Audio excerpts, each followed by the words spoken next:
Hi mga idol, good morning. Ngayon dito tayo ngayon sa farm ng nyug. Ayan, mga nyugan natin. May mga bagong dating tayo na pantanim. Kung may alaga tayong manok na native, so yung mga alaga natin na nyug, hybrid. Ito, malapit na sila i-transplant. Ipapating natin yan sila. Ipapating.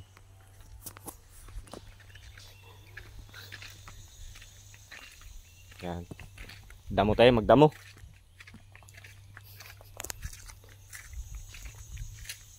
Kailangan kasi damuhan yan kapal yung damo sa ibabaw. Yan. Kailangan ganyan sa kalinis. Yan. O yan, ang sisipag nila. Yan, masisipag yung mga nagadamo natin. So, kung hindi lang manok yung alaga natin mga idol, galaga din tayo ng nyug. Ito, ganito yung so hindi siya pwede damoy ng itak, kailangan kamay-kamay bunutin. Yan.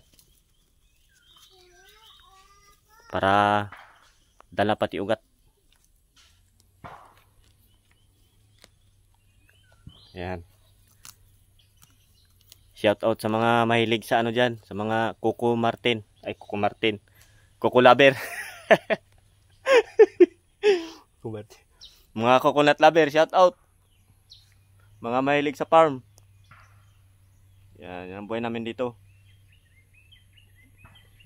Smooth. So, damo-damo lang.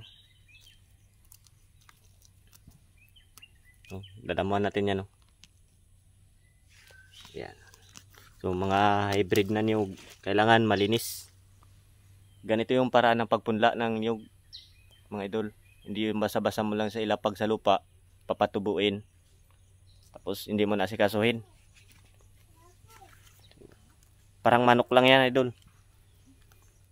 Lahat ng gusto mo alagaan, kailangan asikasuhin mo ng maayos. Yan. Kaya tingnan nito. Kung tustusin, malinis na yan kasi malis yung paligid. O yung pa, may nakatambak pa tayo. Hindi pa napapile. So, kailangan kasi malinis din yung ibabaw. Ito. Tulad nung isa. Yan, nalinisan na nila.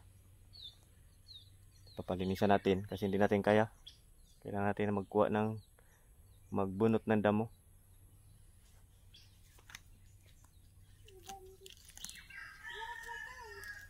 Yan o. Damuhin. Kailangan malinis. O, ito yung kapaligiran. Malinis. So, ito yung hideout natin. Yan. Kubo. Yan. Thank you for watching.